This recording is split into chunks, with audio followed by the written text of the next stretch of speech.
제 아들이 제 뺨을 때렸습니다. 그리고 저는 그날로 아들과의 연을 끊고 제 모든 재산을 그 남자에게 넘겨주었습니다. 제가 미친 걸까요? 아니면 이게 제 인생 마지막 사랑을 지키기 위한 유일한 방법이었을까요? 이 모든 이야기는 5년 전 제 남편이 세상을 떠난 그날부터 시작됩니다. 사연. 시작 전 구독, 좋아요, 알람 설정까지 꼭 부탁드립니다. 제 이름은 박서연, 올해 62입니다. 남편이 심장마비로 갑자기 세상을 떠난 후 제 세상은 온통 잿빛이었습니다. 30년을 함께한 사람이 하루아침에 사라진다는 건 겪어보지 않은 사람은 모를 겁니다. 세상에 오직 저 혼자만 남겨진 기분. 숨을 쉬고 밥을 먹고 잠을 자는 모든 일상이 고통 그 자체였죠.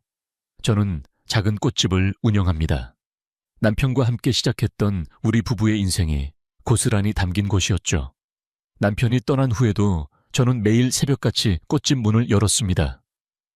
일을 하지 않으면 그 사람 생각이 너무 많이 나서 견딜 수가 없었거든요. 향기로운 꽃에 둘러싸여 있으면 좀 나을까 싶었지만 아니었습니다. 오히려 활짝 핀 꽃들을 보면 더 외로웠어요. 저 꽃들은 저렇게 아름은데 내 인생은 왜 이렇게 시들어버렸을까? 아침이면 출근하는 사람들이 무심코 꽃집 안을 들여다보곤 했습니다. 그들의 눈에는 제가 어떻게 보였을까요? 그저 평범한 꽃집 주인으로 보였을 겁니다. 제 속이 얼마나 썩어 문드러지고 있는지, 밤마다 얼마나 외로움에 몸서리치는지 아무도 몰랐겠죠. 아들 민준이는 결혼해서 서울에 삽니다. 바쁘다는 핑계로 한 달에 한 번 얼굴 보기도 힘들었죠. 전화 통화도 늘 짧았습니다. 엄마, 별일 없으시죠? 저 바빠서 이만 끊을게요. 그게 전부였어요. 아들에게 서운한 건 아니었습니다. 다 자기 인생이 있는 거니까요. 하지만 가슴 한구석이 텅 비어버리는 건 어쩔 수 없었습니다. 그날도 여느 때와 같은 하루였습니다. 오후 2시, 손님이 가장 뜸한 시간. 창밖으로 내리쬐는 햇살을 보며 멍하니 앉아있는데 꽃집 문에 달린 작은 종이 딸랑하고 울렸습니다. 반사적으로 어서 오세요 하고 고개를 들었죠. 한 남자가 서 있었습니다. 60 중반쯤 되어 보이는 희끗희끗한 머리에 단정한 남색 재킷을 입은 남자. 키가 컸고 어깨가 넓었습니다. 오랜 세월이 흘렀지만 한눈에 알아볼 수 있었습니다. 심장이 쿵하고 내려앉는 것 같았어요. 40년이었습니다. 40년 만에 보는 얼굴. 제 20살 시절 제 인생의 전부였던 그 사람이었습니다. 혹시 최진우, 제 목소리가 떨리고 있었습니다. 남자는 저를 한참 동안 바라보았습니다. 그의 눈빛도 저처럼 흔들리고 있었죠. 서연아, 박서연 맞니? 그가 제 옛 이름을 부르는 순간 잊고 있던 모든 감정이 한꺼번에 되살아났습니다. 멈춰있던 제 심장이 40년 만에 다시 뛰기 시작했습니다. 하지만 그때는 몰랐습니다. 이 재회가 제 남은 인생을 송두리째 흔들어 놓을 폭풍의 시작이었다는 것을. 그리고 결국 아들의 손에 뺨을 맞게 될 비극의 서막이었다는 것을요. 뒷이야기가 궁금하시다면 구독과 좋아요, 알람 설정까지 부탁드립니다. 여러분의 응원이 제게는 큰 힘이 됩니다. 최진우. 그 이름 석자를 입 밖으로 내뱉는 순간 제 심장은 40년의 세월을 거슬러 올라가 20살의 봄날 라일락 향기 가득했던 교정으로 달려갔습니다. 진우 오빠. 저는 저도 모르게 거의 속삭이듯 그를 다시 불렀습니다.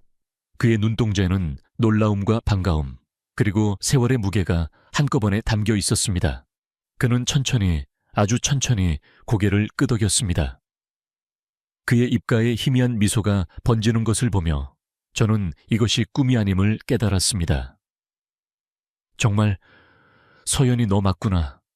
하나도 안 변했네. 그의 목소리는 예전보다 조금 낮아졌지만 특유의 따뜻함은 그대로였습니다. 하나도 안 변했다는 말은 새빨간 거짓말이었죠. 제 얼굴에는 지난 30년간의 결혼 생활과 5년간의 사별의 아픔이 고스란히 주름으로 새겨져 있었으니까요. 하지만 그 순간만큼은 그 거짓말이 세상 그 어떤 진실보다 달콤하게 느껴졌습니다. 오빠야말로 그대로시네요. 저 역시 어색한 거짓말을 건넸습니다. 그의 눈께도 이마에도 깊은 세월의 흔적이 남아 있었습니다. 하지만 제 기억 속에 그 단단한 어깨와 상대를 편안하게 만드는 선한 눈매는 여전했습니다. 우리는 마치 시간이 멈춘 사람들처럼 한참 동안 서로를 바라보기만 했습니다. 무슨 말을 먼저 꺼내야 할지, 어디서부터 이야기를 시작해야 할지 몰랐습니다. 40년이라는 시간은 너무나도 길었고, 그 시간 동안 우리 사이에는 너무나도 많은 일들이 있었을 테니까요. 잠깐, 앉아서 얘기 좀 할까? 진우 오빠가 먼저 침묵을 깼습니다. 저는 말없이 고개를 끄덕이고 꽃집 안쪽에 있는 작은 테이블로 그를 안내했습니다. 따뜻한 캐모마일 차를 2잔 내왔습니다. 찻잔을 든 그의 손가락 마디가 굵고 단단해 보였습니다. 저 손으로 기타를 치며 제게 노래를 불러주곤 했는데 문득 떠오른 기억에 가슴 한쪽이 아릿해졌습니다. 여긴 어떻게 아셨어요? 지나가다가 우연히 봤어. 서연의 꽃집이라는 간판을 보는데 설마 했지. 혹시나 하는 마음에 들어와 봤는데 정말 너일 줄은 몰랐다. 우연이라니. 세상에 이런 우연도 있을까요? 수많은 꽃집 중에 하필 제 가게 앞을 지나갔다는 것이, 그리고 용기를 내어 문을 열고 들어왔다는 것이 믿기지 않았습니다. 우리는 어색한 침묵 속에서 차를 마셨습니다. 40년 전 우리는 세상에 무서울 것이 없는 20살이었습니다. 같은 대학 건축학과 선후배 사이였죠. 저는 갓 입학한 신입생이었고 오빠는 늠름한 3학년 선배였습니다. 신입생 환영회에서 처음 만났던 날이 아직도 생생합니다. 시끄러운 술집 구석에서 혼자 어쩔 줄 몰라 하던 제게 다가와 너는 술 말고 콜라 마셔라며 콜라 잔을 건네주던 다정한 사람이었습니다. 그날 이후로 우리는 매일 붙어 다녔습니다. 함께 도서관에서 밤을 새워 공부하고 낡은 기타를 둘러맨 그의 자전거 뒷자리에 앉아 캠퍼스를 누비고 주머니를 털어산 떡볶이를 나눠 먹으며 미래를 꿈꿨습니다.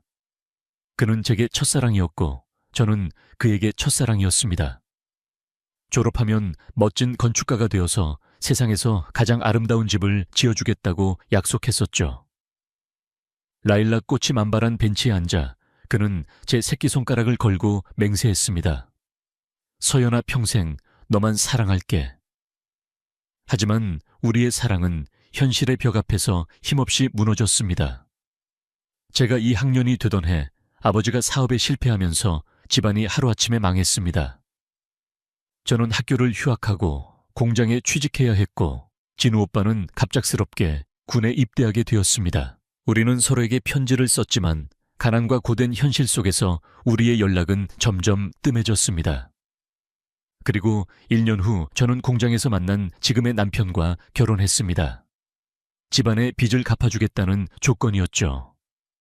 사랑 없는 결혼이었습니다. 진우 오빠에게는 차마 이 사실을 알릴 수 없었습니다.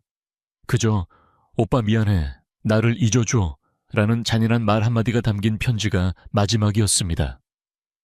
결혼했다는 소식 들었어. 진우 오빠의 말에 저는 과거의 기억에서 빠져나왔습니다. 네, 죄송해요 오빠. 아니야, 네가 뭐가 죄송해. 다 지난 일인데 나야말로 널 지켜주지 못했는데. 그는 씁쓸하게 웃었습니다. 그의 얼굴에서 지난 세월의 아픔이 느껴졌습니다. 남편분은 좋은 분이셨어. 조심스러운 질문에 저는 차마 고개를 들 수 없었습니다. 남편은 좋은 사람이었습니다. 성실했고 저와 아들을 위해 평생을 헌신했습니다. 하지만 단 한순간도 그를 사랑한 적은 없었습니다. 제 마음 한구석에는 언제나 진우 오빠가 자리 잡고 있었으니까요. 5년 전에 먼저 갔어요. 아, 그랬구나. 미안하다.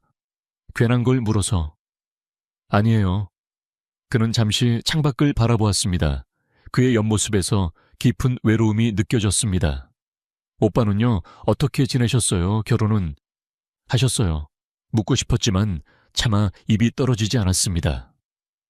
만약 그가 행복한 가정을 꾸리고 잘 살고 있다면 우리의 이 재회가 그에게 상처가 될까봐 두려웠습니다. 그때 그가 먼저 입을 열었습니다. 나 이혼했어.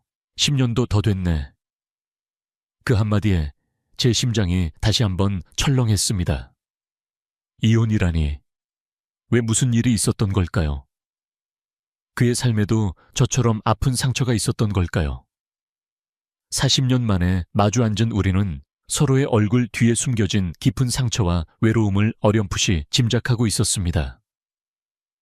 이혼했어요. 10년도 더 됐네. 진우 오빠의 담담한 고백에 저는 아무 말도 할 수 없었습니다. 그저 그의 얼굴에 드리워진 짙은 그늘을 바라볼 뿐이었습니다. 40년 전 누구보다 밝고 자신감 넘쳤던 그의 모습 위로 세월의 고단함이 켜켜이 쌓여 있었습니다. 그가 어떤 시간을 통과해 왔을지 감히 짐작할 수 없었지만 한 가지는 확실했습니다. 그 역시 저처럼 외로운 시간을 견뎌왔다는 것을요. 무슨 일이 있으셨어요? 조심스럽게 물었습니다. 묻지 않는 것이 예의일지도 모른다고 생각했지만 왠지 모르게 그의 이야기를 들어주고 싶었습니다. 그의 아픔을 조금이라도 나눠 갖고 싶다는 마음이 들었습니다. 그는 잠시 망설이는 듯하더니 씁쓸한 미소와 함께 입을 열었습니다. 아내가 다른 사람이 생겼어. 그것도 내가 가장 믿었던 친구랑. 순간 제 귀를 의심했습니다. 세상에 어떻게 그런 끔찍한 일이. 그의 목소리는 차분했지만 그 안에는 감당하기 힘든 배신감과 상처가 녹아 있었습니다. 한동안은 정말 제정신이 아니었어. 세상이 무너지는 것 같았지. 사랑했던 사람과 믿었던 사람에게 동시에 버림받는다는 게 어떤 기분인지. 서연이, 너는 모를 거야.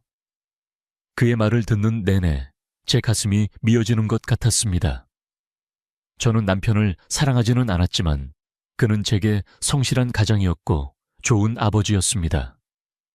그런 남편을 10년간 병간호하며 보낸 제 시간도 힘들었지만 진우 오빠가 겪었을 배신감의 깊이에는 비할 바가 아니었습니다. 많이 힘드셨겠어요. 괜찮아. 이제는 정말 다 지난 일이야. 시간이라는 게 참 무섭더라. 그렇게 죽을 것 같던 고통도 결국엔 무뎌지게 만드니까. 그는 애써 웃어 보였지만 그의 눈은 조금도 웃고 있지 않았습니다. 그날 이후로 우리는 일주일에 2~3번씩 만나기 시작했습니다. 처음에는 제 꽃집에서 혹은 그가 운영한다는 목공방 근처의 작은 카페에서 만났습니다. 우리는 마치 오래된 친구처럼 서로의 일상을 나누고 살아온 이야기를 털어놓았습니다. 저는 남편의 오랜 투병 생활에 대해 이야기했습니다. 매일 새벽같이 일어나 남편의 약을 챙기고 식사를 준비하고 병원에 모시고 다녔던 일들. 밤에는 남편의 기침소리에 잠을 설치고 주말에는 밀린 집안일을 하느라 단 하루도 편히 쉬지 못했던 지난 10년의 세월. 그리고 남편이 세상을 떠났을 때 슬픔과 동시에 찾아왔던 허무함과 죄책감에 대해서도 솔직하게 털어놓았습니다. 남편이 떠나고 나니까 뭘 해야 할지 모르겠더라고요.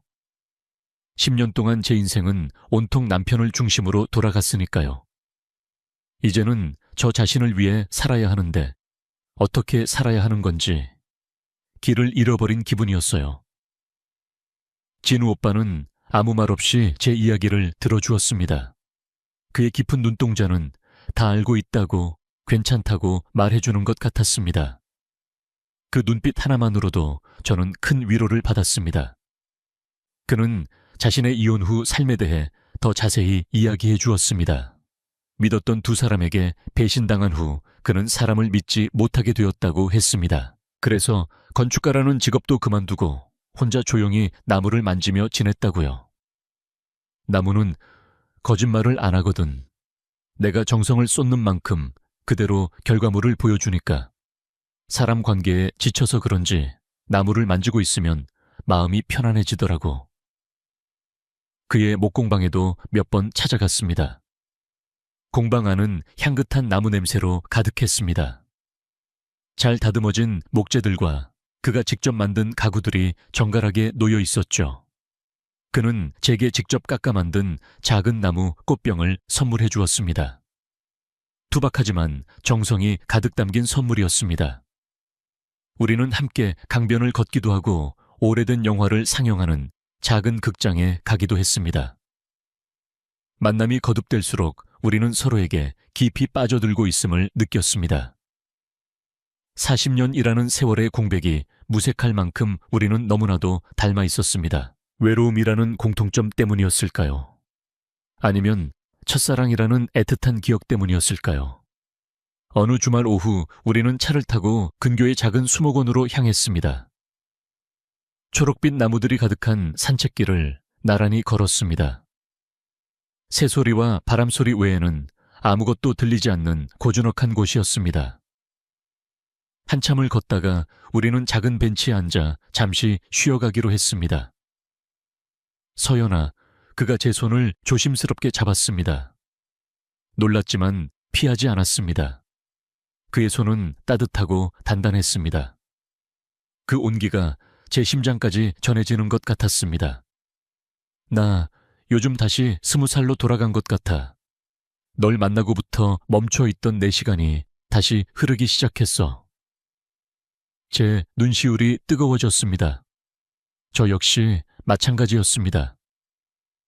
그를 만나고부터 잿빛이었던 제 세상이 다시 총천연색으로 물들기 시작했으니까요. 저도 그래요, 오빠. 그가 제 어깨를 부드럽게 감싸 안았습니다. 저는 그의 품에 기댔습니다. 30년 만에 느껴보는 남편이 아닌 다른 남자의 품이었습니다. 어색했지만 이상하게도 편안했습니다. 마치 오랫동안 입지 않았지만 내 몸에 꼭 맞는 옷을 다시 찾은 기분이었습니다. 우리는 말없이 서로의 온기를 나누었습니다. 저 멀리 해가 서서히 기울고 있었습니다. 주황빛 노을이 우리의 모습을 따뜻하게 감싸주었습니다. 저는 그 순간 이 사람과 함께라면 남은 인생을 다시 한번 살아볼 용기를 낼 수 있을지도 모른다고 생각했습니다. 이 깊은 외로움의 터널에서 드디어 빠져나갈 수 있을지도 모른다고요. 하지만 이 짧은 평화 뒤에 상상조차 하지 못했던 뜨거운 열정이 우리를 기다리고 있을 줄은 꿈에도 몰랐습니다. 수목원의 노을은 짙고 아름다웠습니다. 진우 오빠의 품에 안겨 저는 지난 5년간 단 한 번도 느껴보지 못했던 평온함을 느꼈습니다. 마치 긴 잠에서 깨어나 다시 세상의 아름다움을 발견한 기분이었습니다. 이대로 시간이 멈춰졌으면 좋겠다고, 이 순간이 영원했으면 좋겠다고 간절히 바랐습니다. 날이 꽤 쌀쌀해졌네. 저녁 먹으러 갈까?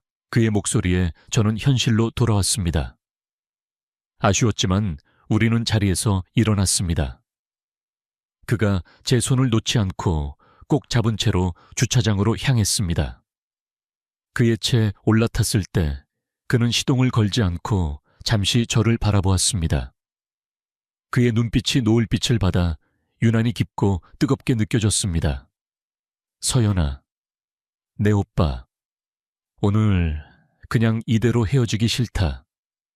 그의 갑작스러운 말에 제 심장이 다시 한번 세차게 뛰기 시작했습니다.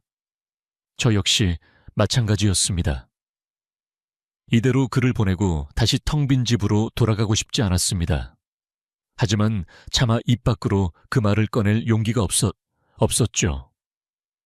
근처에 내가 아는 작은 펜션이 있어. 주인 아주머니 음식 솜씨가 아주 좋거든.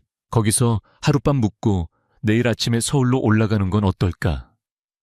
그의 제안은 너무나도 뜻밖이었습니다. 하룻밤을 함께 보내자니.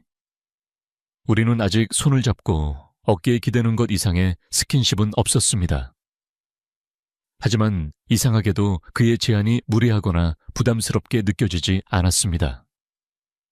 오히려 제 마음속 어딘가에서 그러고 싶다는 목소리가 들려오는 것 같았습니다. 제가 망설이는 것을 눈치챘는지 그가 서둘러 덧붙였습니다. 오해는 하지 마. 그냥 너랑 좀 더 같이 있고 싶어서 그래. 방은 당연히 따로 잡을 거고. 그의 배려 깊은 말에 저는 저도 모르게 미소를 지었습니다. 좋아요.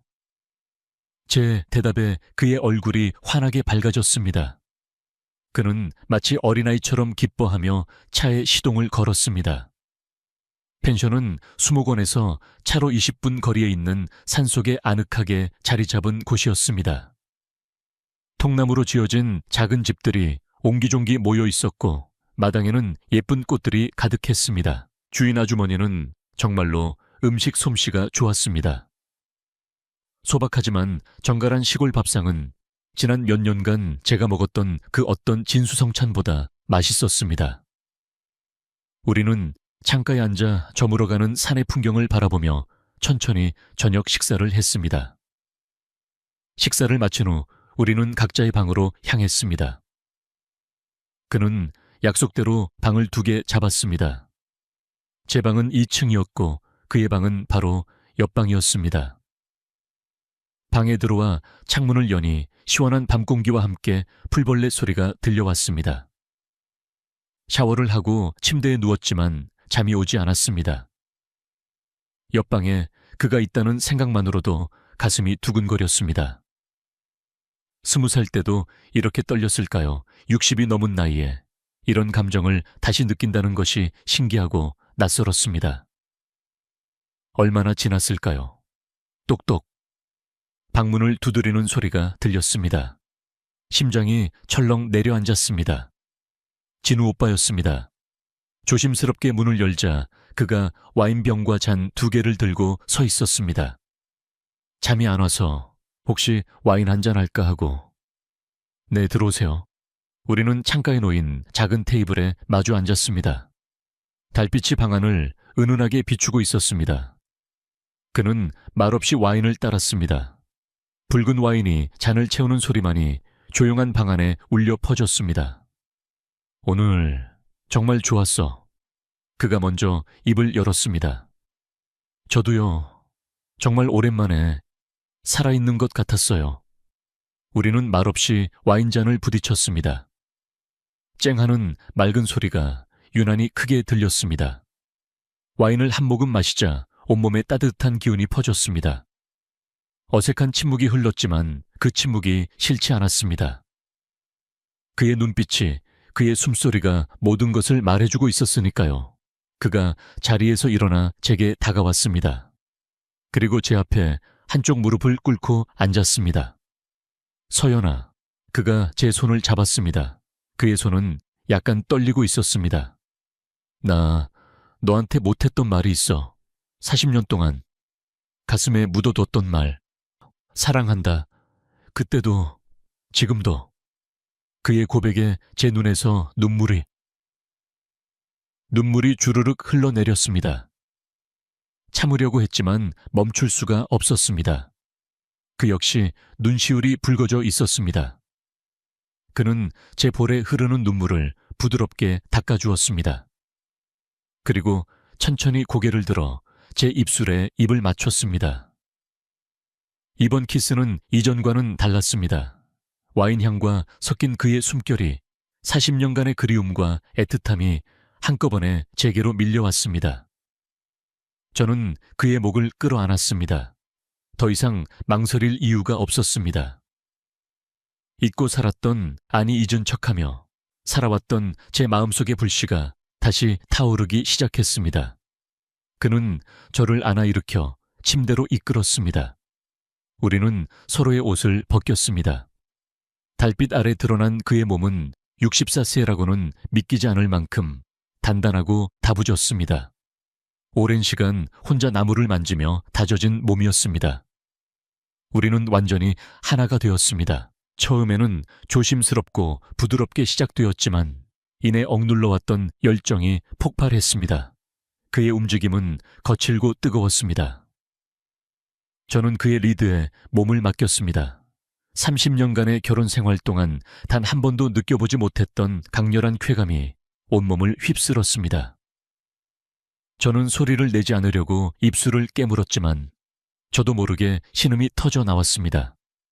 밤은 깊어갔고 우리의 열정은 식을 줄 몰랐습니다. 한 번이 끝나고 잠시 숨을 고른 후 다시 시작되었습니다. 그는 지칠 줄 몰랐습니다.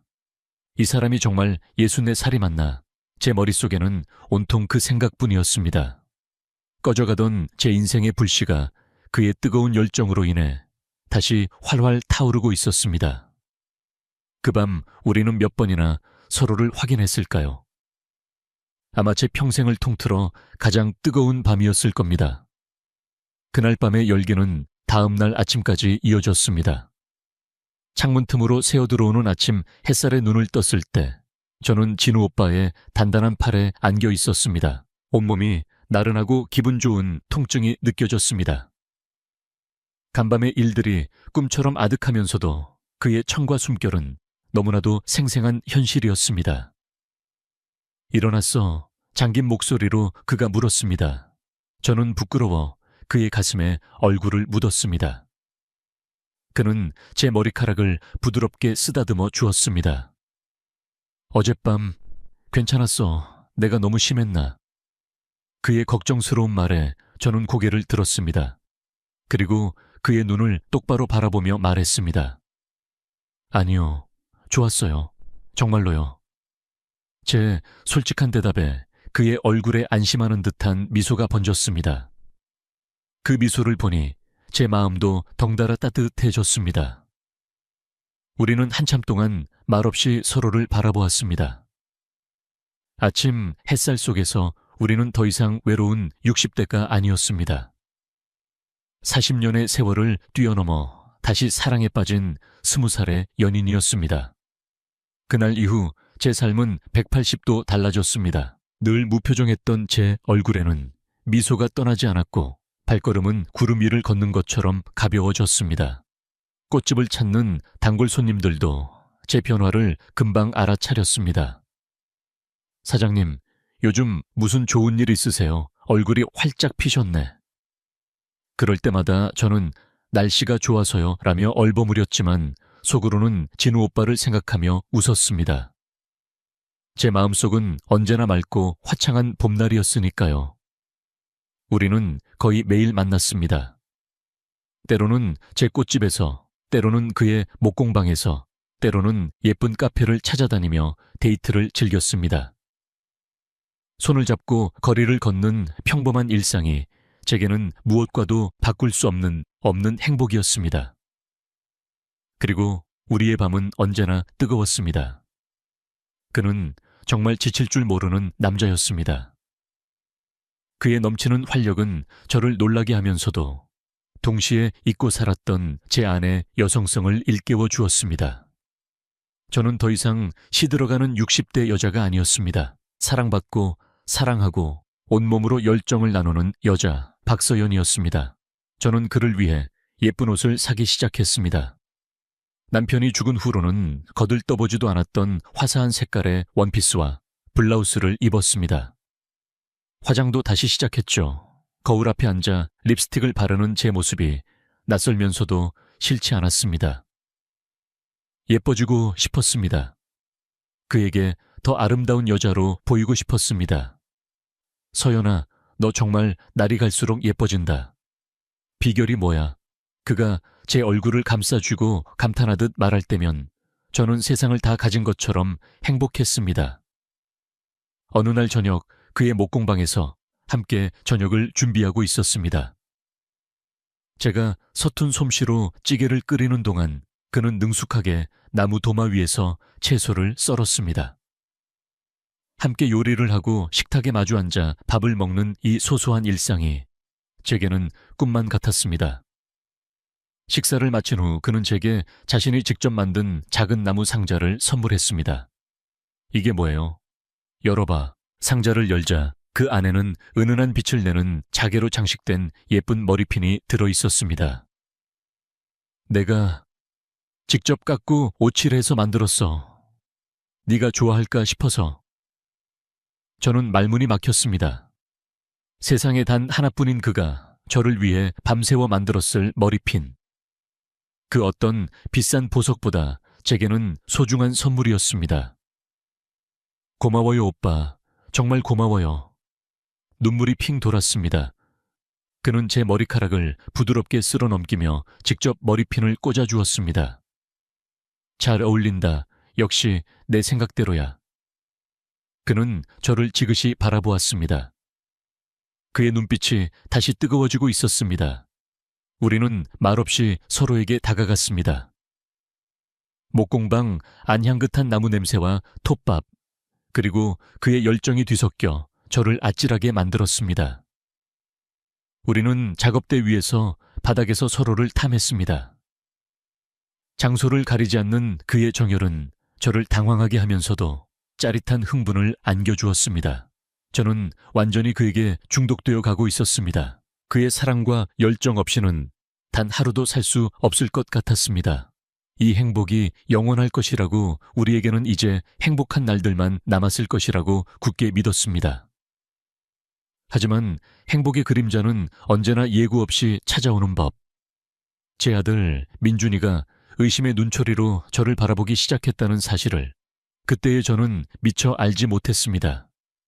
행복에 취해 있던 제게 아들 민준이의 존재는 차가운 현실을 일깨워주는 그림자와 같았습니다. 한 달에 한두 번 주말에 손주를 데리고 집에 들르던 아들이었습니다. 이전에는 그 짧은 만남마저도 어색하고 서먹했지만 진우 오빠를 만나고부터는 아들을 보는 마음이 조금 달라졌습니다. 제 삶이 행복으로 채워지니 아들에게도 더 너그러워질 수 있었던 거죠. 하지만 제 변화는 아들의 눈을 피할 수 없었습니다. 어머니, 요즘 얼굴이 정말 좋아지셨어요.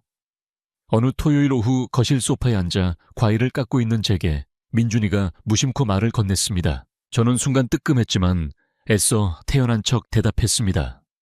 그런가, 그냥 요즘 잠을 푹 자서 그런가 보지. 잠만 잘 주무시는 게 아닌 것 같은데요. 옷 스타일도 그렇고 화장도 하시고 꼭 연애하시는 분 같아요. 아들의 농담 섞인 말에 제 심장이 철렁 내려앉았습니다. 손에 들고 있던 과도를 놓칠 뻔했죠.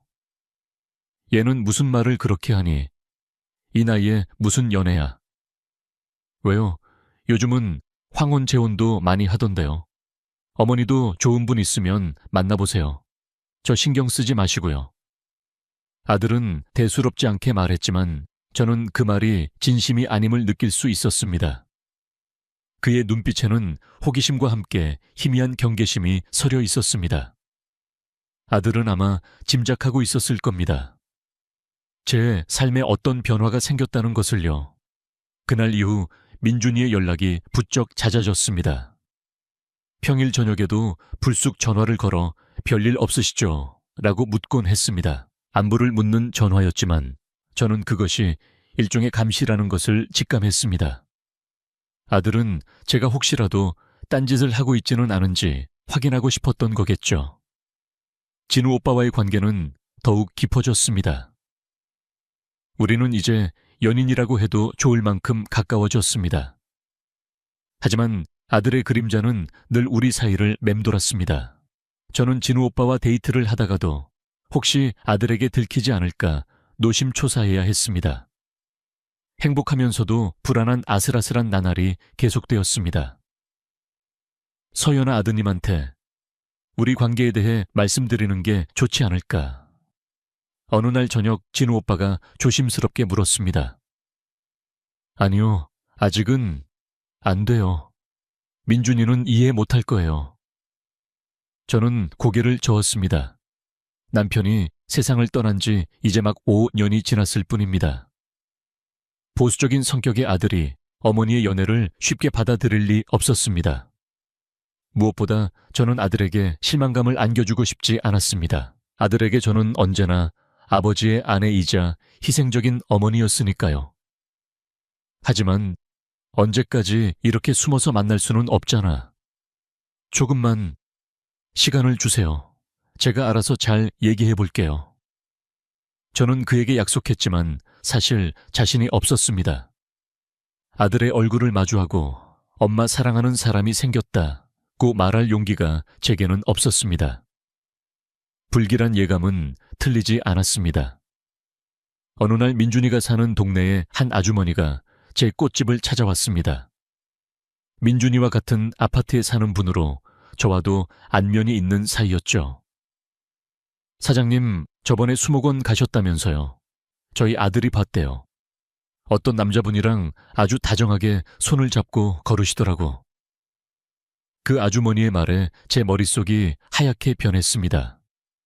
등줄기에서는 식은땀이 흘렀습니다.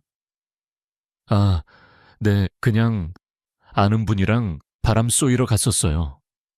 어머, 그러셨구나. 아드님이 그러시는데 두 분이 어찌나 잘 어울리시던지 꼭 부부 같았다고 하더라고요. 호호호. 아주머니는 악의 없이 한 말이었겠지만 제게는 사형 선고처럼 들렸습니다. 이제 모든 것이 끝났다고 생각했습니다. 아니나 다를까 그날 저녁 민준이에게서 전화가 왔습니다. 그의 목소리는 얼음장처럼 차가웠습니다. 어머니, 지금 어디세요? 나 가게 마감하고 이제 막 집에 들어왔는데. 왜? 드릴 말씀이 있으니 지금 그리로 가겠습니다. 전화는 일방적으로 끊겼습니다. 저는 거실 소파에 주저앉았습니다. 온몸이 사시나무처럼 떨렸습니다. 올 것이 왔구나. 더 이상 피할 수 없겠구나. 30분 후 초인종 소리가 울렸습니다. 문을 열자 굳은 표정의 민준이가 서 있었습니다. 그의 눈에는 제가 이제껏 한 번도 본 적 없는 깊은 분노와 실망감이 담겨 있었습니다. 그 순간 저는 깨달았습니다. 저의 짧았던 행복이 아들의 그림자에 의해 곧 산산조각 날이라는 것을. 어머니, 솔직하게 말씀해 주세요. 거실에 마주 앉자마자 민준이가 차가운 목소리로 입을 열었습니다. 저는 아무 말도 할 수 없었습니다. 그저 고개를 숙인 채 제 손가락만 내려다볼 뿐이었습니다. 아들의 눈에는 배신감과 분노가 이글거리고 있었습니다. 수목원에서 함께 있던 그 남자 누구세요? 그냥 아는 사이라고 변명하실 생각 마세요. 동네 아주머니한테 다 들었습니다. 손을 잡고 부부처럼 보였다고요. 아들의 목소리는 칼날처럼 날카로웠습니다. 제 가슴을 후벼 파는 것 같았습니다. 민준아, 그게 아버지 돌아가신 지 이제 겨우 5년 됐습니다. 어머니 어떻게 이러실 수가 있어요? 아들의 눈에서 눈물이 한 방울 흘러내렸습니다. 그 눈물을 보니 제 마음이 더욱 미어졌습니다. 아들에게 저는 아버지의 여자였습니다. 아버지가 돌아가신 후에도 영원히 아버지의 아내로 남아주기를 바랐던 거겠죠. 엄마도 외로웠어. 너는 네 가정이 있지만 나는 밤마다 혼자 이 넓은 집에. 외롭다고요. 외롭다고 아버지에 대한 의리를 저버리세요. 아버지가 하늘에서 보고 계시면 뭐라고 생각하시겠어요? 아들의 절규에 저는 할 말을 잃었습니다. 죄책감이 파도처럼 밀려왔습니다. 정말 내가 남편을 배신한 걸까? 내가 너무 이기적이었던 걸까? 그 남자 뭐 하는 사람이에요? 어머니보다 나이도 훨씬 많아 보이던데. 어디서 만나셨어요? 아들의 추궁은 계속되었습니다. 저는 힘없이 대답했습니다. 4살, 많아. 대학교 선배였고 우연히 다시 만났어. 대학교 선배요. 어머니, 제발 정신 좀 차리세요. 아들이 기가 막히다는 듯 헛웃음을 쳤습니다. 요즘 세상이 얼마나 험한지 모르세요. 나이든 여자들 등쳐먹는 사기꾼들이 얼마나 많은데요.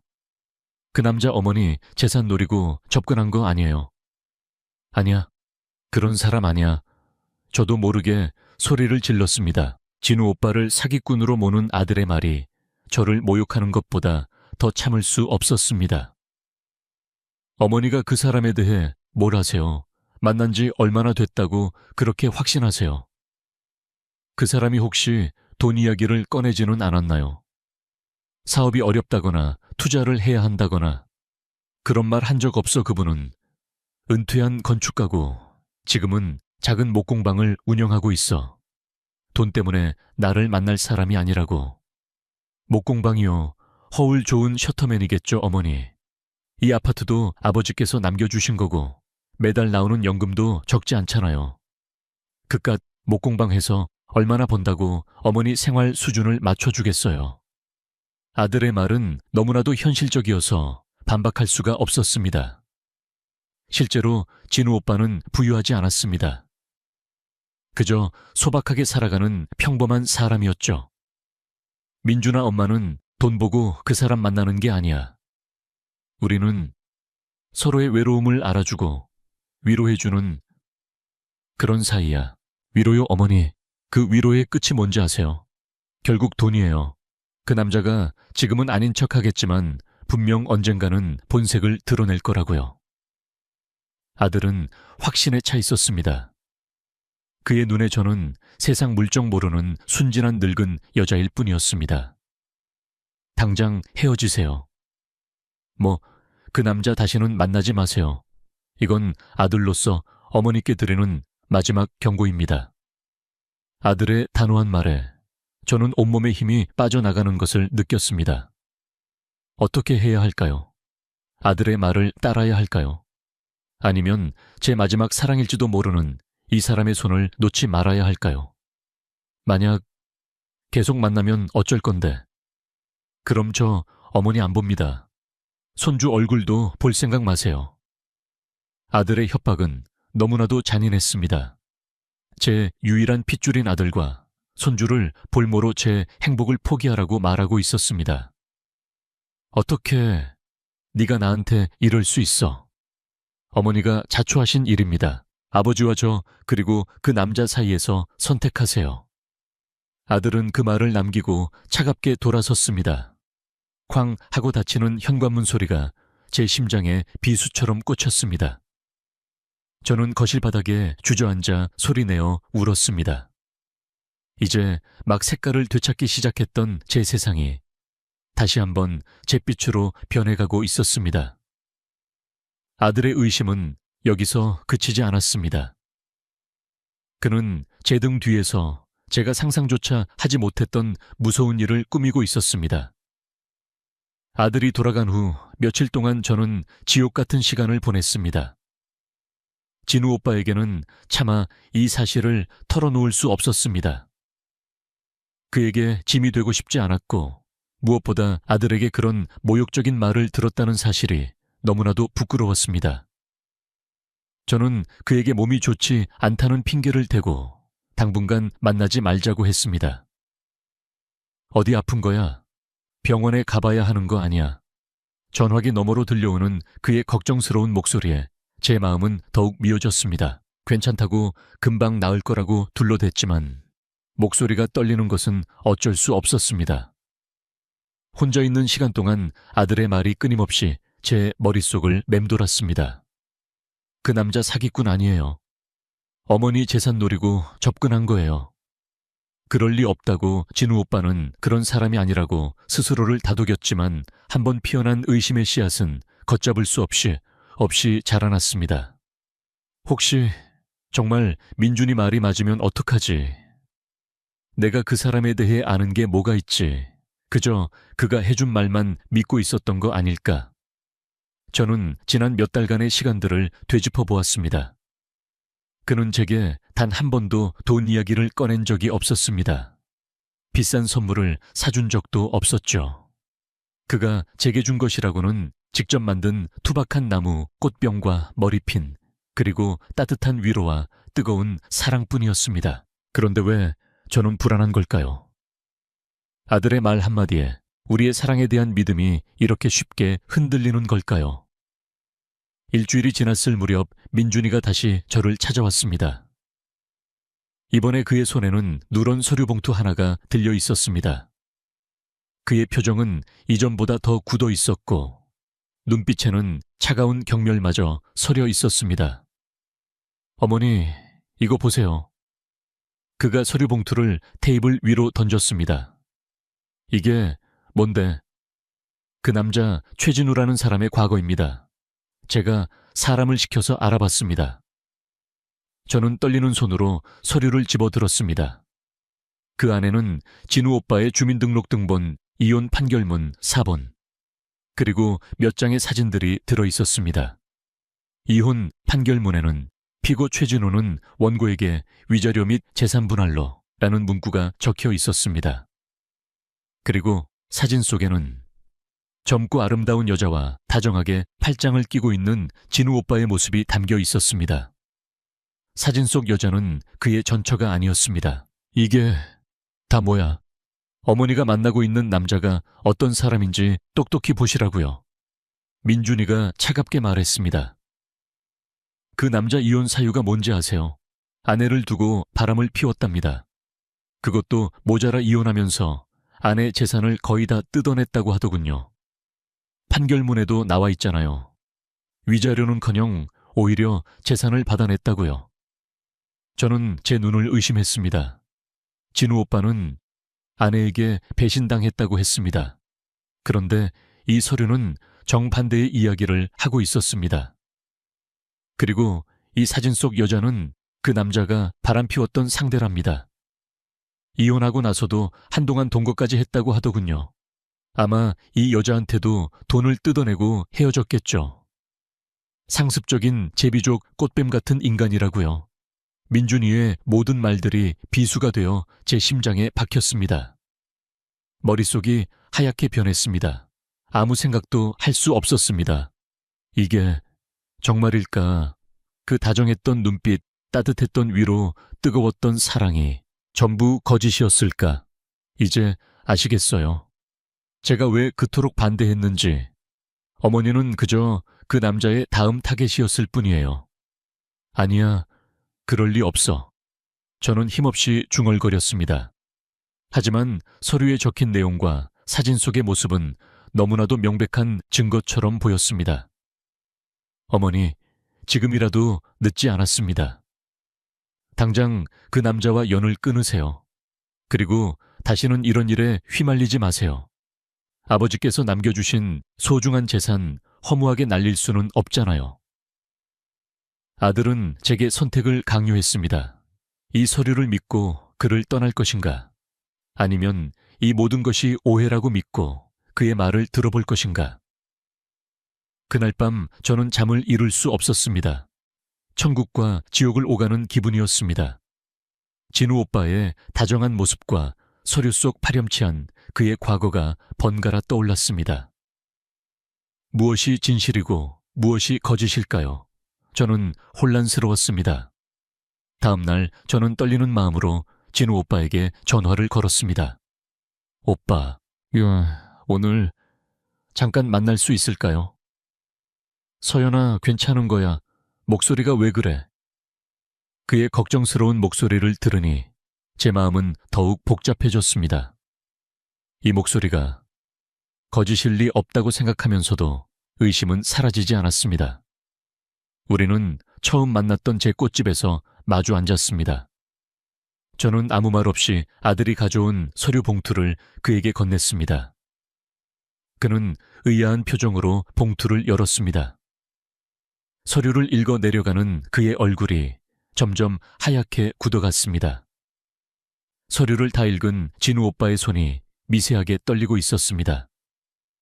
그는 한참 동안 아무 말 없이 굳은 표정으로 허공을 응시했습니다. 그의 얼굴에는 제가 이제껏 한 번도 본 적 없는 깊은 절망과 고통이 서려 있었습니다. 그 침묵의 시간 동안 저는 차라리 이 모든 것이 사실이 아니기를, 그가 당장이라도 소리치며 억울함을 토로해 주기를 간절히 바랐습니다.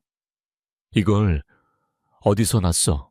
한참 만에 그가 입을 열었습니다. 그의 목소리는 심하게 갈라져 있었습니다. 민준이가 가져왔어요.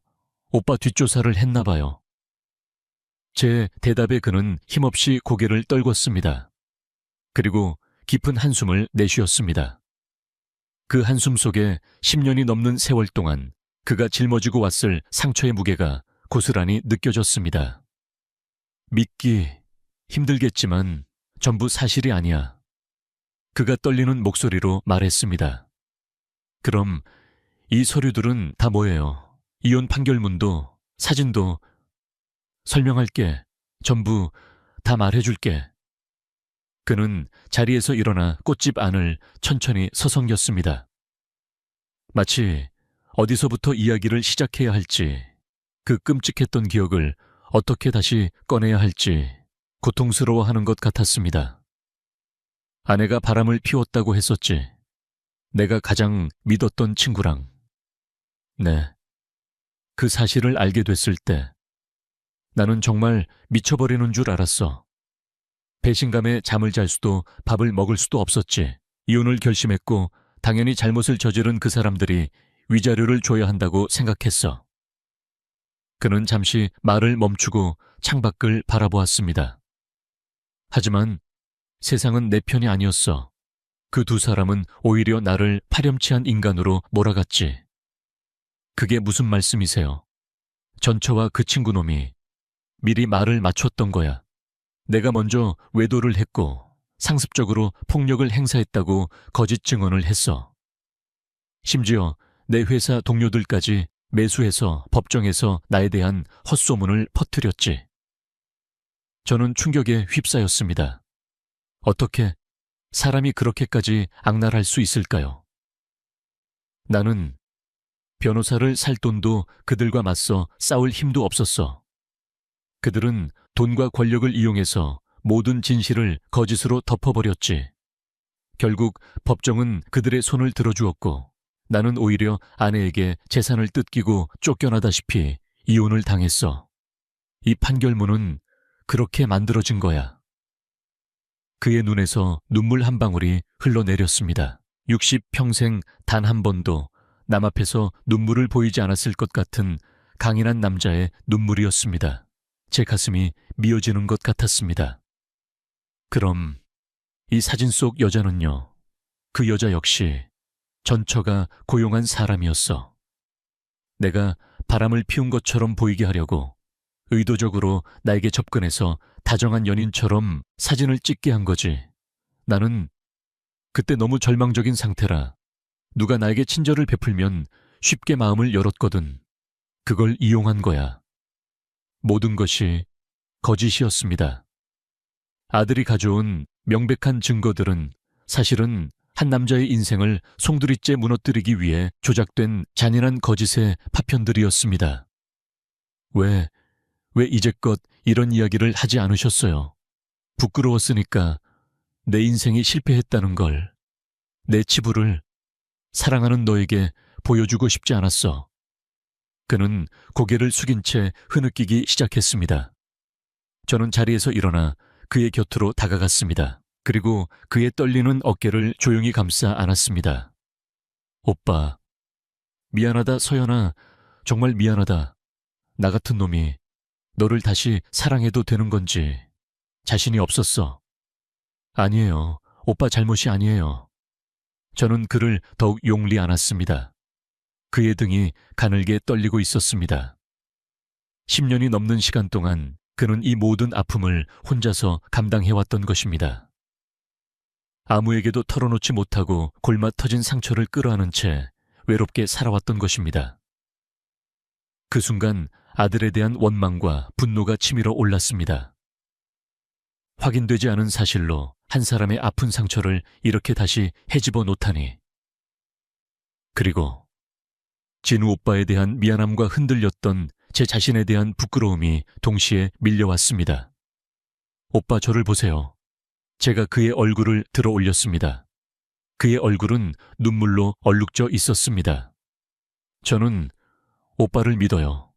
처음부터 믿었고 지금도 믿고 앞으로도 믿을 거예요. 제 말에 그의 눈동자가 세차게 흔들렸습니다. 아들이 뭐라고 하든 세상 사람들이 뭐라고 하든 상관없어요. 제게는 오빠만 있으면 돼요. 우리는 서로를 부둥켜 안고 한참 동안 울었습니다. 그것은 슬픔의 눈물이 아니었습니다. 서로의 상처를 보듬고 그럼에도 불구하고 서로를 선택한 굳건한 사랑의 확인이었습니다. 그날 이후 저는 더 이상 흔들리지 않았습니다. 아들의 반대도 세상의 시선도 두렵지 않았습니다. 제게는 이제 제가 지켜줘야 할 사람이 생겼으니까요. 하지만 우리의 사랑을 시험하는 가장 큰 시련은 아직 끝나지 않았습니다. 제 결심을 알게 된 아들은 상상 이상으로 잔인한 선택을 제게 강요해왔습니다. 진우 오빠의 고백은 제 세계를 송두리째 뒤흔들었습니다. 제가 가졌던 일말의 의심이 부끄러웠고 아들의 섣부른 판단과 행동에 대한 분노가 치밀어 올랐습니다. 동시에 이 남자를 향한 연민과 사랑이 걷잡을 수 없이 커졌습니다. 이제는 제가 그의 방패가 되어주어야 한다고, 그의 깊은 상처를 감싸 안아주어야 한다고, 제 모든 것을 걸어서라도 이 사람을 지켜내야 한다고 다짐했습니다. 그 다짐은 저를 이전과는 전혀 다른 사람으로 만들었습니다. 더 이상 유약하게 눈물 흘리던 박서연이 아니었습니다. 며칠 후 저는 굳은 결심을 하고 민준이에게 먼저 전화를 걸었습니다. 목소리에는 조금의 떨림도 없었습니다. 민준아, 엄마, 할 말이 있다. 오늘 저녁 최진우 씨와 함께 너희 집으로 가겠다. 뭐라고요? 그 남자를 데리고 우리 집에 오시겠다고요? 어머니 지금 제정신이세요. 전화기 너머로 들려오는 아들의 경악에 찬 목소리에도 저는 눈 하나 깜빡하지 않았습니다. 제정신이다. 그리고 앞으로는 최서방이라고 불러라. 내게는 이제 새아버지가 될 뿐이시니 예의를 갖추거라. 어머니, 저녁 7시까지 저녁상 준비해놓거라. 내 아내에게도 미리 일러두고. 더 이상 할 말 없으니 이만 끊는다. 저는 아들의 반박을 들을 틈도 주지 않고 일방적으로 전화를 끊었습니다. 제 단호한 태도에 진우 오빠는 오히려 더 불안해했습니다. 서연아, 꼭 이렇게까지 해야겠어. 아드님이 더 상처받을 거야. 그냥 우리가 조용히... 아니요. 저는 그의 손을 굳게 잡았습니다. 더 이상 숨거나 피하지 않을 거예요. 이건 저와 제 아들 사이의 문제이기도 하지만 이제는 당신의 명예가 걸린 문제이기도 해요. 우리가 떳떳하다는 걸, 당신이 그런 파렴치한 인간이 아니라는 걸 제 아들에게 똑똑히 보여줘야겠어요. 그날 저녁 우리는 약속대로 민준이의 집으로 향했습니다. 문을 열어준 며느리의 얼굴은 사색이 되어 있었습니다. 집 안의 공기는 얼음장처럼 차가웠고 민준이는 팔짱을 낀 채 소파에 앉아 마치 적을 맞이하는 듯한 날카로운 눈빛으로 우리를 쏘아보고 있었습니다. 식탁에는 음식이 차려져 있었지만 아무도 선뜻 수저를 들지 않았습니다. 팽팽한 긴장감 속에서 제가 먼저 입을 열었습니다. 민준아, 네가 엄마에게 가져왔던 그 서류들 전부 거짓이고 조작된 것이었다. 그걸 제가 어떻게 믿습니까? 그 남자가 꾸며낸 말이겠죠. 아니다, 내가 직접 확인했다. 저는 가방에서 또 다른 서류 뭉치를 꺼내 테이블 위로 밀었습니다. 그것은 제가 지난 며칠간 발품을 팔아 직접 알아낸 증거들이었습니다. 진우 오빠의 전처와 내연 관계였던 친구의 회사 등기부등본. 그들이 진우 오빠의 돈으로 세운 유령 회사의 자료들. 그리고 당시 재판에서 위증을 했던 이들 중 한 명을 어렵게 만나 받아낸 사실 확인서까지. 이게 다 뭡니까? 민준이는 믿을 수 없다는 듯 서류들을 황급히 뒤적였습니다. 서류를 읽어 내려가는 그의 손이 가늘게 떨리고 있었습니다. 내가 얼마나 큰 잘못을 저질렀는지 이제 알겠니? 너는 확인되지 않은 소문과 조작된 서류, 몇 장만 믿고 한 사람의 인생을 난도질하고 네 엄마의 마음에 대못을 박았다. 민준이는 아무 말도 하지 못했습니다. 그의 얼굴은 당혹감과 죄책감으로 붉게 물들어 있었습니다. 이제 이분께 정식으로 사과드려라. 그리고 새아버지로 공손히 모시겠다고 약속하거라. 제 요구에 민준이는 고개를 번쩍 들었습니다. 그의 눈에는 반성의 기미 대신 오히려 더 큰 반항심이 서려 있었습니다. 싫습니다. 이 서류들이 사실이라고 해도 저는 이 사람을 아버지로 인정할 수 없습니다. 아버지 자리를 넘보는 사람은 그 누구도 용납 못합니다. 아들의 완고한 태도에 저는 마지막 남았던 이성의 끈을 놓아버렸습니다.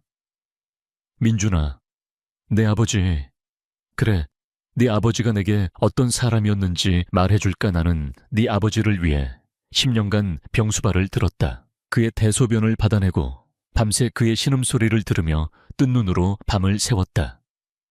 하지만 그는 단 한 번도 나에게 고맙다는 말을 한 적이 없었다. 내가 하는 모든 것을 당연하게 여겼지. 그게 네가 그토록 신성시하는 너의 아버지였다. 어머니 어떻게 돌아가신 아버지에 대해 나는 네 아버지를 원망하지 않는다. 하지만 더 이상 그의 그림자 속에서 살고 싶지도 않아. 이제 나는 박서연 내 인생을 살고 싶다. 그리고 내 남은 인생은 바로 이 사람과 함께할 것이다. 저는 자리에서 일어났습니다. 그리고 제 인생에서 가장 어렵고도 단호한 결정을 내렸습니다. 민준아, 엄마는 이미 돌아올 수 없는 강을 건넜다. 그러니 너도 선택하거라. 이 모든 것을 받아들이고 최서방을 새아버지로 모시고 우리와 가족으로 남을 것인지, 아니면 끝까지 내 고집을 부리며 오늘로 나와의 인연을 끊을 것인지. 제 최후 통첩에 집안의 모든 공기가 얼어붙었습니다. 민준이는 충격과 분노, 그리고 슬픔이 뒤섞인 복잡한 표정으로 저를 바라보았습니다. 그의 입술이 파르르 떨렸습니다. 그는 결국 돌이킬 수 없는 선택을 하고 말았습니다. 어머니, 정말 너무하십니다. 어떻게 저에게 이런 선택을 강요하세요? 그의 외침은 절규에 가까웠습니다. 그렇다면 저도 어쩔 수 없습니다. 차라리 어머니가 없는 셈 치겠습니다. 오늘부터 당신은 더 이상 제 어머니가 아닙니다. 그 말을 내뱉는 아들의 눈에서 뜨거운 눈물이 흘러내렸습니다. 그것은 저와 아들의 관계가 완전히 끝났음을 알리는 비극적인 신호탄이었습니다. 오늘부터 당신은 더 이상 제 어머니가 아닙니다. 아들의 입에서 터져나온 그 잔인한 말은 수천 개의 유리파편이 되어 제 심장에 박히는 것 같았습니다.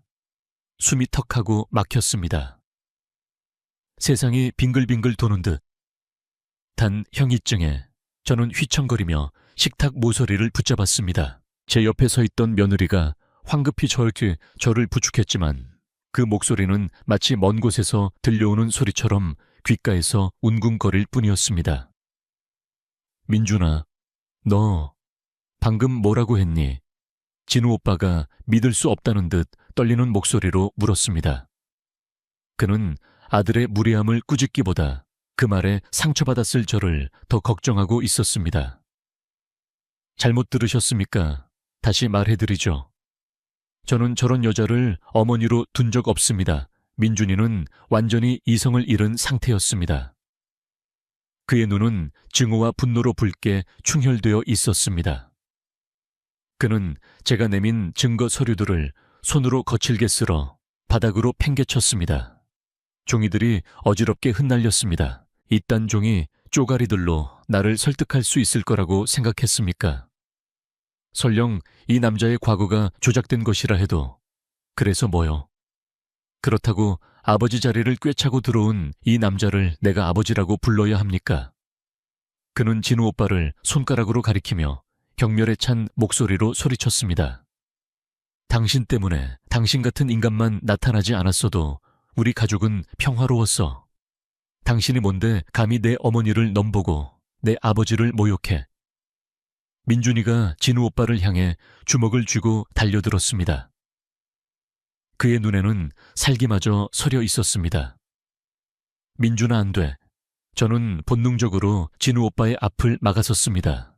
제 작은 몸으로 아들의 분노를 온전히 막아내려고 했습니다. 그 순간이었습니다. 아들의 분노에 찬 주먹이 방향을 잃고 날아오는 것을 저는 슬로우 모션처럼 똑똑히 보았습니다. 피할 틈도 없었습니다. 짝, 세상이 하얗게 변하는 듯한 충격과 함께 살같이 찢어지는 듯 비릿한 날카로운 고통이 왼쪽 뺨을 강타했습니다. 고개가 꺾일 듯이 옆으로 돌아갔고 입안에서 비릿한 피맛이 느껴졌습니다. 저는 비명조차 지르지 못하고 힘없이 바닥으로 쓰러졌습니다. 집안의 모든 소음이 순간적으로 멎었습니다. 시간마저 멈춘 것 같았습니다. 저는 차가운 바닥에 쓰러진 채 얼얼한 뺨을 감싸 쥐었습니다. 고통보다 더 큰 충격과 몸열감이 온몸을 휩쌌습니다. 내 아들이, 내 배 아파 낳은 자식이 나를 때렸어. 서연아, 서연아, 정신 차려. 진우 오빠의 절규에 가까운 목소리가 저의 의식을 현실로 끌어당겼습니다. 그는 제게 달려와 떨리는 손으로 저를 부축해 일으켰습니다. 그의 눈에는 눈물과 함께 아들에 대한 주체할 수 없는 분노가 이글거리고 있었습니다. 너 이 자식, 네가 어떻게 네 어머니한테. 진우 오빠가 민준이의 멱살을 잡으려고 일어서는 순간 제가 그의 팔을 힘겹게 붙잡았습니다. 하지 마세요. 오빠, 그냥 둬요. 제 목소리는 거의 들리지 않을 만큼 작게 갈라져 나왔습니다. 민준이는 자신의 손을 내려다보며 망연자실한 표정으로 서 있었습니다. 그 역시 자신이 무슨 짓을 저질렀는지 믿을 수 없다는 듯 넋이 나간 사람처럼 보였습니다. 그의 눈동자가 공포와 후회로 세차게 흔들렸습니다. 어머니, 제가 그게 아니라 저는 그냥. 그가 더듬거리며 변명을 하려고 했지만 저는 그의 얼굴을 쳐다보지도 않았습니다. 제 마음속에서 아들에 대한 마지막 남았던 애정과 미련, 그리고 모성애라는 감정 자체가 산산조각 나버렸기 때문입니다. 그 끊어지는 소리를 저는 너무나도 선명하게 들었습니다. 저는 진우 오빠의 부축을 받아 천천히 자리에서 일어났습니다. 그리고 뺨을 맞지 않은 다른 쪽 눈으로 제 앞에 서 있는 아들이었던 존재를 차갑게 내려다보았습니다. 제 눈에는 더 이상 눈물조차 흐르지 않았습니다. 이제 정말 끝이구나. 저는 힘없이 중얼거렸습니다. 그것은 저와 아들의 관계에 대한 사망 선고였습니다. 제 인생에서 가장 사랑했던 존재가 제게 가장 끔찍한 상처를 안겨준 그 순간, 제 세상은 완전히 무너져 내렸습니다. 뺨에서 느껴지는 물리적인 고통은 시간이 지나면서 점차 희미해졌지만 마음속에 새겨진 상처는 더욱 깊고 선명해졌습니다. 아들에게 맞았다는 사실은 제 존재 자체를 부정당한 것과 같은 충격이었습니다.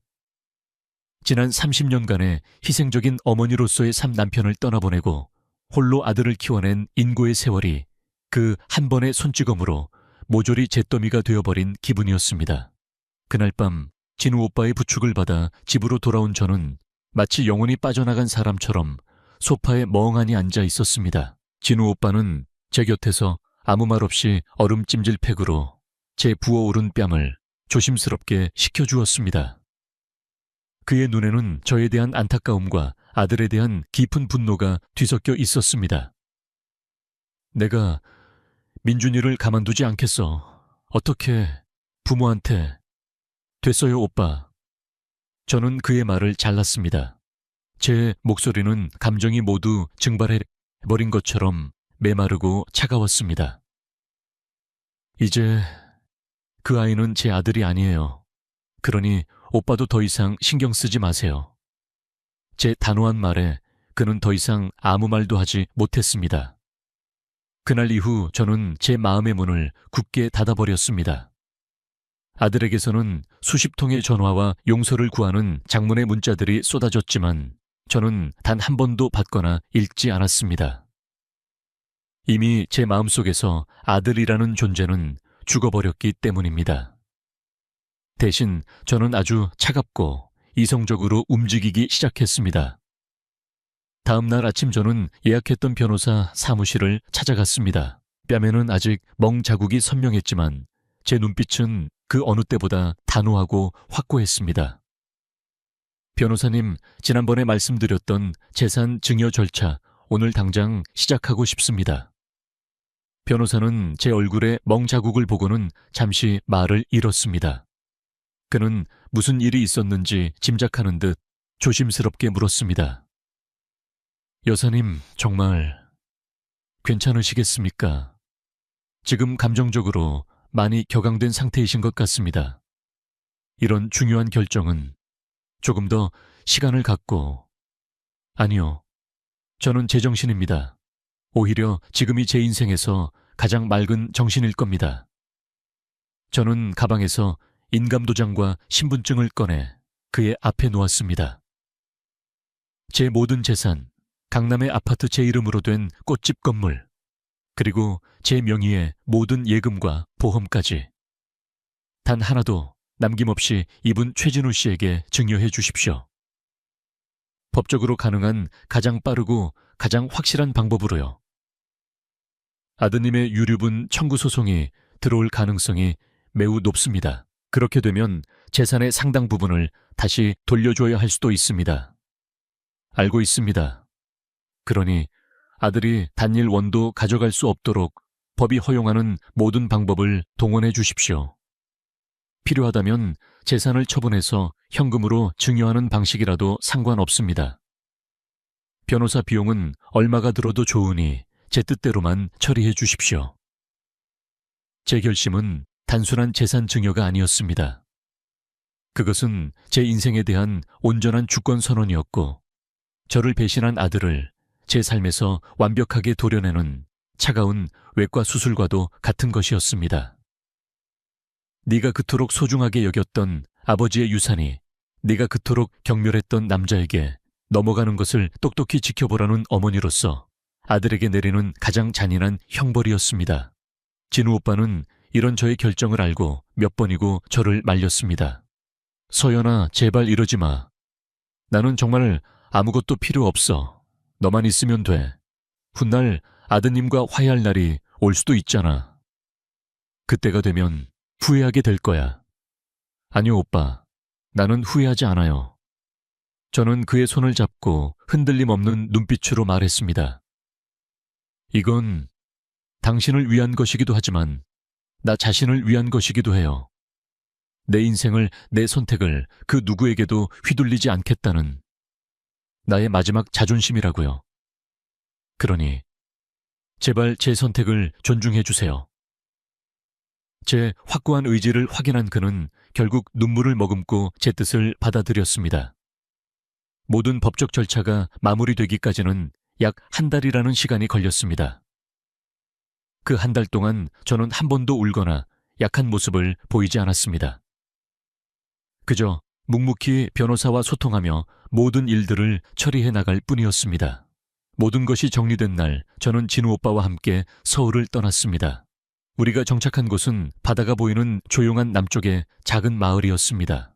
우리는 바닷가 언덕 위에 아담한 하얀 집을 짓고 그 옆에 작은 온실을 만들어 제가 좋아하는 꽃들을 가꾸기 시작했습니다. 서울의 아파트와 꽃집을 처분한 돈은 우리의 새로운 보금자리를 꾸미고 남을 만큼 충분했습니다. 그곳에서의 삶은 제가 꿈꿔왔던 것 이상으로 평화롭고 행복했습니다. 우리는 매일 아침 함께 바닷가를 산책했고, 낮에는 그는 목공방에서, 저는 온실에서 각자의 일을 했습니다. 저녁이면 나란히 앉아 붉게 물드는 수평선을 바라보며 와인을 마셨습니다.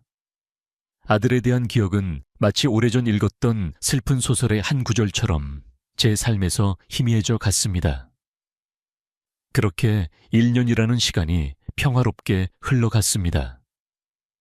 저는 이제 완벽하게 행복하다고 제 인생에 더 이상의 불행은 없을 것이라고 믿었습니다. 그런데 어느 날 저녁 낯선 번호로 한 통의 전화가 걸려왔습니다. 망설이다 받은 전화기 너머로 1년 만에 듣는 아들의 목소리가 들려왔습니다. 그의 목소리는 제가 기억하던 것과는 너무나도 다르게 절박하고 다급했습니다. 어머니, 저 민준이에요. 1년 만에 듣는 아들의 목소리는 마치 깊은 동굴 속에서 울려 나오는 소리처럼 낯설고 메마르게 들렸습니다. 그 목소리를 듣는 순간 평화롭던 제 마음의 호수에 작은 파문이 일었습니다. 지난 1년간 애써 묻어두었던 아들에 대한 기억과 감정들이 수면 위로 떠오르는 것 같았습니다. 저는 아무 말 없이 전화기 너머로 들려오는 그의 거친 숨소리를 듣고만 있었습니다. 어머니, 잘 지내시죠? 그의 안부를 묻는 목소리에는 어색함과 죄책감, 그리고 무언가를 간절히 바라는 듯한 절박함이 뒤섞여 있었습니다. 저는 잠시 숨을 골랐습니다. 그리고 제 옆에서 걱정스러운 눈빛으로 저를 바라보는 진우 오빠를 한번 쳐다보고는 최대한 담담한 목소리로 대답했습니다. 그래, 잘 지낸다. 무슨 일이니? 어머니, 한 번만 뵐 수 있을까요? 아들의 목소리가 심하게 떨리고 있었습니다. 마치 물에 빠진 사람이 지푸라기라도 잡으려는 것처럼 그의 목소리에는 간절함이 묻어 있었습니다. 그 순간 저는 직감했습니다. 아들에게 무슨 큰일이 생겼다는 것을. 어머니의 직감은 틀리지 않았습니다. 저는 진우 오빠와 함께 며칠 후 서울로 향했습니다. 우리가 약속 장소인 호텔 커피숍에 도착했을 때 민준이는 이미 초조한 얼굴로 우리를 기다리고 있었습니다. 1년 만에 마주한 아들의 모습은 제 기억 속에 그 오만하고 당당했던 모습과는 너무나도 달랐습니다. 값비싼 양복은 어디 가고 구겨진 셔츠 차림에 얼굴은 반쪽이 되어 있었고 눈은 퀭하게 들어가 있었습니다.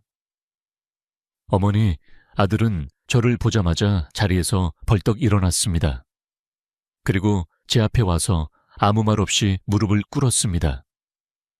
커피숍 안에 모든 사람들이 놀란 눈으로 우리를 쳐다보았습니다. 민준아, 이게 무슨 짓이야, 일어나. 아니요. 어머니께서 용서해 주실 때까지 일어날 수 없습니다. 아들은 흑빛이 된 얼굴로 바닥에 엎드려 흐느끼기 시작했습니다. 제가 정말 죽을 죄를 지었습니다. 어머니, 제발 저 좀 살려주세요. 저는 진우 오빠의 부축을 받아 떨리는 손으로 아들을 일으켜 세웠습니다.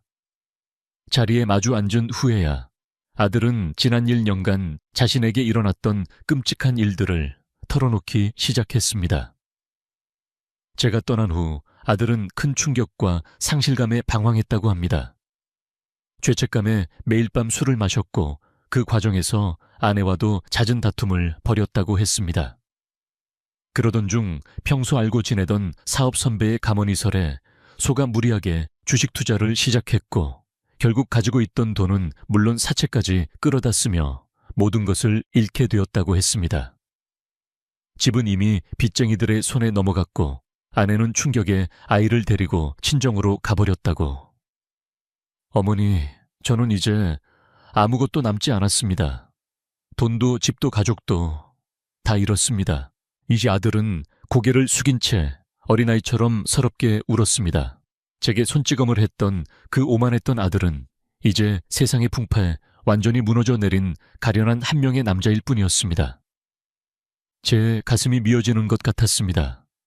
아무리 모진 말로 연을 끊었지만 자식이 고통받는 모습을 보니 제 마음도 갈기갈기 찢어지는 것 같았습니다. 그때 제 옆에 앉아있던 진우 오빠가 조용히 입을 열었습니다. 민준 군, 자네 어머니께서 지난 1년간 매일 밤 자네 꿈을 꾸었다는 걸 아는가? 저는 놀라서 진우 오빠를 쳐다보았습니다.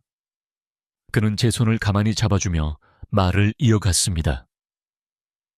입으로는 괜찮다고 다 잊었다고 하셨지만 주무시면서도 잠꼬대로 자네 이름을 부르곤 하셨네. 자네가 어릴 때 좋아했던 음식을 만들어서는 우리 민준이 갖다 줘야 하는데 라며 혼잣말을 하기도 하셨고, 오빠, 자네가 어머니께 준 상처가 얼마나 깊었는지 나는 감히 짐작도 할 수 없네. 범대초. 하지만 그럼에도 불구하고 자네 어머니에게 자네는 세상에 단 하나뿐인 목숨보다 소중한 아들이야. 진우 오빠의 말을 듣는 내내 제 눈에서는 뜨거운 눈물이 멈추지 않았습니다. 그는 제 마음속 가장 깊은 곳에 숨겨두었던 아들에 대한 그리움과 사랑을 누구보다 잘 알고 있었던 것입니다. 그날 이후 우리는 아들이 다시 일어설 수 있도록 묵묵히 그를 도왔습니다. 진우 오빠는 자신이 가진 인맥을 동원해 아들의 빚 문제를 해결해 주었고 작은 회사에 다시 취직할 수 있도록 도와주었습니다. 저 역시 며느리를 찾아가 진심으로 용서를 구하고 흩어졌던 아들의 가정을 다시 하나로 합칠 수 있도록 노력했습니다. 시간이 흘러 모든 것이 제자리를 찾아갔습니다. 아들은 예전처럼 부유하지는 않았지만 자신의 실수를 뼈저리게 반성하며 성실하게 하루하루를 살아갔습니다. 주말이면 며느리 손주와 함께 우리의 시골집을 찾아와 함께 텃밭을 가꾸고 저녁을 먹으며 평범한 가족의 행복을 나누었습니다. 어느 맑은 가을날 오후 저와 진우 오빠는 늘 그랬던 것처럼 집 앞 언덕에 나란히 앉아 붉게 물드는 노을을 바라보고 있었습니다. 행복해 서연아. 그가 제게 물었습니다. 그의 목소리는 처음 만났던 그날처럼 여전히 따뜻했습니다. 네, 지금 제 인생에서 가장 행복해요. 저는 그의 어깨에 머리를 기댔습니다. 그의 몸에서는 언제나처럼 편안하고 향긋한 나무 냄새가 났습니다. 황혼, 모든 것이 저물고 사라지는 시간이라고 생각했습니다. 하지만 제게 황혼은 상처를 치유하고 용서를 배우고 진정한 사랑의 의미를 깨닫게 해준 가장 눈부시고 찬란한 시간이었습니다. 년간의 긴 어둠 속에서 저는 제 인생의 마지막이자 가장 뜨거운 사랑을 만났고 그 사랑을 통해 잃어버렸던 아들을 다시 찾았습니다. 혹시 지금 저처럼 인생의 황혼역에서 길을 잃고 헤매는 분이 계신가요? 늦었다고 모든 것이 끝났다고 생각하지 마세요. 당신의 인생에도 가장 어두운 밤이 지나면 가장 눈부신 아침 해가 떠오를 수 있습니다. 상처는 사랑으로 치유되고 미움은 용서로 덮일 수 있습니다. 중요한 것은 포기하지 않는 용기입니다. 저처럼요. 이야기가 마음에 드셨다면 구독과 좋아요로 저의 새로운 시작을 응원해 주세요. 여러분의 따뜻한 댓글 하나하나가 제게는 큰 힘과 위로가 됩니다. 감사합니다. 오늘 들려드린 박서연과 최진우의 이야기는 비록 한 개인의 삶을 바탕으로 창작된 허구일지라도 우리 모두의 삶 속에 깊이 파고들어 성찰의 순간을 안겨줍니다. 작가로서 이 이야기를 엮어나가면서 저 역시 황혼이라는 시간의 의미와 사랑 용서 그리고 진정한 행복의 본질에 대해 다시 한번 깊이 생각하게 되었습니다. 이 이야기는 단순히 중년의 로맨스를 넘어 인생의 가장 혹독한 겨울을 지나고 있는 모든 이들에게 따뜻한 위로와 희망의 메시지를 전하고자 했습니다. 우리 대부분은 인생의 어느 시점에서 예기치 않은 상실과 배신을 경험합니다. 서연이 남편을 잃고 잿빛 세상에 홀로 남겨졌을 때, 그리고 진우가 가장 믿었던 이들에게 버림받고 10년이라는 긴 시간 동안 마음의 문을 닫았을 때 그들의 삶은 끝난 것처럼 보였습니다. 아마 이 영상을 듣고 계신 많은 분들도 비슷한 아픔을 겪었거나 지금도 겪고 계실지 모릅니다. 세상에 나 혼자만 남겨진 것 같은 깊은 고독감, 다시는 행복해질 수 없을 것이라는 절망감. 하지만 이 이야기는 우리에게 말합니다. 인생의 가장 어두운 밤이 지나야 가장 눈부신 새벽이 찾아온다고. 서연과 진우가 서로의 상처를 알아보고 보듬어 안았을 때 그들의 멈춰 있던 시간은 다시 흐르기 시작했습니다. 이것은 사랑의 기적이었습니다. 사랑은 단순히 감정의 교류를 넘어 한 사람의 무너진 세계를 다시 일으켜 세우는 강력한 힘을 가지고 있습니다. 나이는 결코 사랑의 장애물이 될 수 없습니다. 오히려 인생의 깊이를 더해주는 황혼의 사랑은 젊은 날의 열정보다 더 깊고 단단할 수 있음을 이 이야기는 보여줍니다. 또한 이 이야기는 가족관계의 복잡성과 화해의 중요성에 대해 이야기합니다. 아들 민준의 행동은 처음에는 이기적이고 용납할 수 없는 것처럼 보입니다. 하지만 그의 내면에는 아버지를 잃은 상실감과 어머니를 빼앗길지도 모른다는 두려움이 깊이 자리 잡고 있었습니다. 그의 비뚤어진 행동은 사실은 어머니를 향한 서툰 사랑의 표현이었을지도 모릅니다. 서연이 아들에게 손찌검을 당하고 모든 연을 끊기로 결심했을 때 그들의 관계는 파국으로 치닫는 것처럼 보였습니다. 하지만 결국 그들을 다시 이어준 것은 끊어낼 수 없는 모성애와 뒤늦게나마 자신의 잘못을 뼈저리게 뉘우친 아들의 진심 어린 사과였습니다. 우리는 살면서 수많은 실수를 저지릅니다. 때로는 가장 사랑하는 가족에게 가장 깊은 상처를 주기도 합니다. 중요한 것은 실수를 인정하고 용서를 구할 용기, 그리고 그 용서를 너그럽게 받아들일 수 있는 사랑입니다. 진정한 용서는 과거를 지우는 것이 아니라 과거의 상처를 안고도 미래를 향해 함께 나아가는 것입니다. 서연이 아들을 용서하고 진우가 그 아들을 자신의 아들처럼 품어 안았을 때 그들은 비로소 진정한 의미의 새로운 가족으로 거듭날 수 있었습니다. 이 이야기는 궁극적으로 우리에게 선택의 중요성을 말해줍니다. 서연은 아들의 반대와 세상의 편견 속에서 자신의 행복을 스스로 선택할 용기를 냈습니다. 그녀는 더 이상 누군가의 아내나 어머니로서의 역할에 갇히지 않고 박서연이라는 한 인간으로서 온전한 삶의 주인이 되기를 선택했습니다. 그 선택이 있었기에 그녀는 인생의 황혼역에서 가장 눈부신 꽃을 피울 수 있었습니다. 우리 앞에는 언제나 수많은 선택의 길이 놓여 있습니다.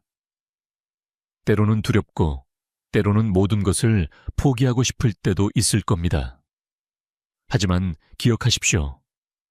당신의 인생은 온전히 당신의 것입니다. 당신에게는 행복해질 권리가 있으며 사랑받을 자격이 있습니다. 늦었다고 끝났다고 생각하는 바로 그 순간이 어쩌면 가장 찬란한 시작점이 될 수 있습니다. 부디 이 이야기가 여러분의 삶에 작은 등불이 되어 스스로의 행복을 찾아 나아갈 용기를 심어주기를 진심으로 바랍니다. 본 채널에서 제공되는 모든 이야기는 실제 사연을 바탕으로 각색되었거나 교육적 및 교훈적 목적을 위해 창작된 허구의 내용일 수 있습니다.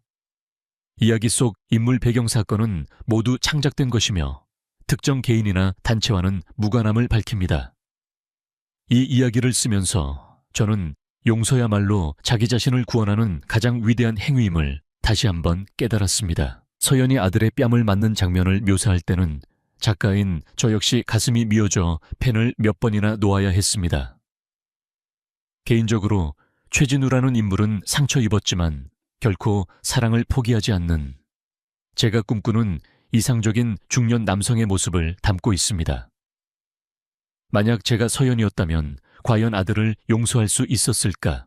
이 질문은 글을 쓰는 내내 저를 따라다녔습니다. 우리 사회가 황혼의 사랑에 대해 조금 더 따뜻하고 열린 시선으로 바라봐 주기를 바라는 마음을 담았습니다. 재산 증여 장면은 서연의 사랑에 대한 절대적인 믿음을 보여주는 동시에 아들에게 상처받은 어머니의 가장 차가운 복수이기도 합니다. 결국 모든 갈등을 해결하는 열쇠는 진심 어린 대화와 서로에 대한 이해라는 평범하지만 가장 중요한 진리를 전달하고 싶었습니다. 저는 이 이야기가 단순한 사랑 이야기를 넘어 한 여성이 자신의 정체성을 찾아가는 성장 서사로 읽히기를 바랍니다. 등장인물들이 겪는 고통의 깊이가 훗날 그들이 느끼는 행복의 크기를 결정한다고 믿습니다. 이 글을 통해 인생의 쓴맛을 경험하고 있는 모든 분들이 자신의 삶을 포기하지 않고 끝까지 사랑할 용기를 얻으셨으면 좋겠습니다. 오늘 이야기가 여러분의 마음에 작은 울림을 주었다면 구독과 좋아요, 그리고 따뜻한 응원의 댓글을 부탁드립니다. 여러분의 이야기는 무엇인가요? 댓글을 통해 여러분의 소중한 경험과 생각을 나눠주세요. 함께 소통하고 위로하며 더 나은 삶을 만들어갈 수 있기를 바랍니다. 감사합니다.